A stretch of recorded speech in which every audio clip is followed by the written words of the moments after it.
Hello বন্ধুরা, ডিমের তো অনেক রেসিপি করেছি। আজকে ডিমের একটা নতুন রেসিপি নিয়ে এলাম তোমাদের কাছে। এবার একটা ফ্রাইং প্যানে অল্প তেল দিয়ে ডিমটাকে ফাটিয়ে এর মধ্যে নুন গোলমরিচের গুঁড়ো দিয়ে হাফ ভাজা অবস্থায় তুলে দেব। এইভাবে 4টে ডিম ভেজে রেখেছি। কড়াইতে সর্ষের তেল গরম করে কেটে রাখা পেঁয়াজ, আদা, রসুন, 2টো কাঁচা লঙ্কা দিয়ে নেড়ে চেড়ে হালকা ভেজে কেটে রাখা টমেটো অল্প নুন দিয়ে নেড়ে চেড়ে অল্প জল দিয়ে সিদ্ধ করে তুলে ঠান্ডা হতে দেবো।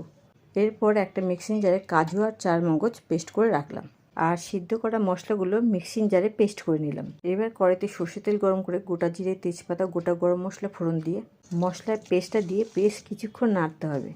এরপর লঙ্কা, জিরে, ধনে, হলুদ, কাশ্মীরি লঙ্কা গুঁড়ো দিয়ে ভালো করে কষিয়ে নিতে হবে। এবার কাজু আর মগজদানার পেস্ট দিয়ে আর পরিমাণ মতো নুন চিনি দিয়ে আরও কিছুক্ষণ কষিয়ে জল দিয়ে দিলাম। ঝোল ফুটে এলে ডিমের পোচগুলো দিয়ে গরম মশলা দিয়ে নামিয়ে দিলাম। ডিমের এই রেসিপিটা গরম ভাতের সঙ্গে অসাধারণ খেতে লাগে।